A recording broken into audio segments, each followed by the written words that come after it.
কখনো মেয়েদের ফাঁদে পড়বে না, ওকা ছেলে তোমাকে বলছে। মেয়ের সাথে গল্প করো না, দেখো তওবা করে উঠো, আস্তাগফিরুল্লাহ ওয়া আতুবু ইলাইহি। জিন্দেগিতে আর মেয়ের সাথে কথা বলো না, মেয়ে তোমাকে ধ্বংস করবে, তোমার বাপকে ধ্বংস করবে, তোমার বংশকে ধ্বংস করবে, তোমার জাতিকে ধ্বংস করবে। রাসূল সাল্লাল্লাহু আলাইহি সাল্লাম বলছেন, সবচেয়ে মানুষের জন্য ভয়াবহ, সবচেয়ে মানুষের জন্য বিপজ্জনক বস্তু হলো নারী। আমি মুহাম্মদ সাল্লাল্লাহু আলাইহি সাল্লাম ছেড়ে যায়নি কোনো বস্তু যেটা পুরুষের জন্য বিপজ্জনক হতে পারে নারীদের চেয়ে। দেখো তুমি কিভাবে ভাষা উল্টে দিল হাতে হাতে। জীবনে কোনোদিন তার সাথে প্রেমের গল্প করো না, তুমি ধ্বংস হবে, তোমার বাপ ধ্বংস হবে, তোমার বংশ ধ্বংস হবে, তোমার বিদ্যা ধ্বংস হবে, তোমার জাতি ধ্বংস হবে। তুমি হিসাব করে চলিও, তুমি চিনতে পারোনি। মুহাম্মদ সাল্লাল্লাহু আলাইহি সাল্লাম নিজে বলছেন, আমার জীবনে আমি ছাড়িনি কোনো বস্তু যেটা পুরুষের জন্য বেশি ক্ষতিকারক, ধ্বংসাত্মক হতে পারে নারীর চেয়ে।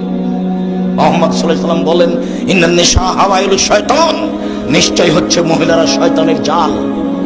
রাসূল সাল্লাল্লাহু আলাইহি সাল্লাম বলেন, শয়তানের ষড়যন্ত্র দুর্বল আর নারীদের ষড়যন্ত্র সবল। তিনি বলেন, ও নারী জাতি, আমি দেখিনি তোমাদের চেয়ে কাউকে বুদ্ধিমানের বুদ্ধিকে নষ্ট করতে পারো। ও নারী জাতি, তোমরা এমন জাতি যে বুদ্ধিমানের বুদ্ধিকে নষ্ট করতে পারো। একবার তোমার দিকে হাসি দিয়ে যদি কথা বলে তাহলে তোমার বুদ্ধি হারিয়ে যাবে।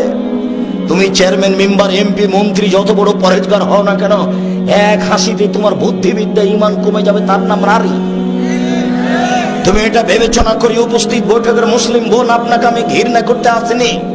নারী আয়েশাও, নারী খাদিজা রাদিয়াল্লাহু তাআলা আনহা, জিবরাইল এসে বলছেন, মুহাম্মদ সাল্লাল্লাহু আলাইহি সাল্লাম, ওই যে খাদিজা, ওই যে তার হাতে একটা বাটি আছে তরকারি। শুনেন, খাদিজা আপনার কাছে আসলে আপনি তাকে বলবেন, খাদিজা জি, আল্লাহ তোমাকে সালাম দিয়েছে খাদিজা, জিবরাইল তোমাকে সালাম দিয়েছে, তোমার জন্য জান্নাতে একটা ঘর বানানো হয়েছে খাদিজা, হীরা মুক্তা মাণিক্য দিয়ে, যেখানে কোনো হইচই নেই। খাদিজাও তো মহিলা, আপনাকে খাদিজার মতো মনে করি।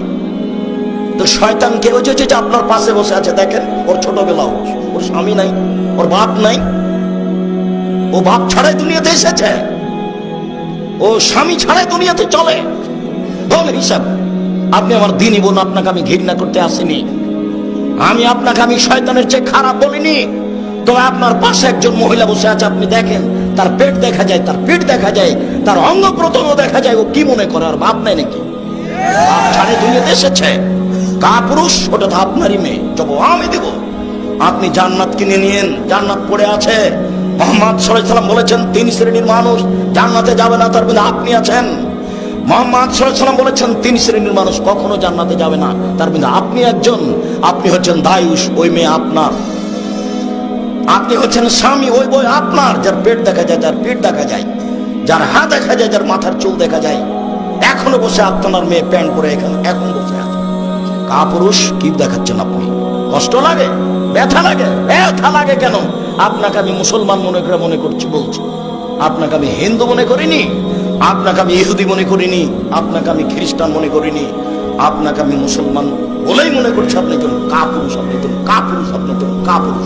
আপনার বিবাহ করা ঠিক হয়নি, আপনার বিবাহ করা ঠিক হয়নি, আপনার বাপ হওয়া ঠিক হয়নি। আপনার বাপ আপনার বিবাহ দিয়েছে, বইয়ের কাছে চলে গেছেন, চাই ছেলে মেয়ে হয়েছে, এর নাম বাপ নয়, ক্ষমতার নাম বাপ, নীতির নাম মা, ক্ষমতার নাম স্বামী। চোখ যেভাবে ঘুরে বউ সেভাবে চলে, তার নাম ক্ষমতা। চোখ যেভাবে ঘুরে বউ সেভাবে চলে, তার নাম ক্ষমতা। তিন শ্রেণীর মানুষ জান্নাতে যাবে না, তার মধ্যে আপনি একজন আছেন। তিন শ্রেণীর মানুষ জান্নাতে যাবে না, তার এক শ্রেণীর মানুষ হচ্ছে রাজরাত মিনান নিসায়ে, পুরুষের বেশধারী নারী, যারা পুরুষের জুতা স্যান্ডেল পরে, যারা পুরুষের শার্ট প্যান্ট পরে, যারা পুরুষের পোশাক পরে, যারা মাথার চুল ছোট করে। আপনি দেখতে পাচ্ছেন ঢাকা শহরে, গাজীপুর বাজারে হাজারো লক্ষ নারী এসব প্যান্ট পরে থাকছে, গেঞ্জি গাইতে থাকছে, এরা জাহান্নামী। আমি বলিনি এই কথা, মুহাম্মদ সাল্লাল্লাহু আলাইহি সাল্লাম বলেছেন। আমার বলার কি আছে? তিনি 1450 বছর পূর্বে বলেছেন, আমি তার অনুবাদক। আমি আব্দুর রাজ্জাক বিন ইউসুফ বলছি, আল্লাহ আল্লাহর কসম, আল্লাহ আল্লাহর কসম, আল্লাহ আল্লাহর কসম, আমি 90 সাল থেকে এখন পর্যন্ত কোনোদিন অপ্রয়োজনীয় বাক্য বলিনি।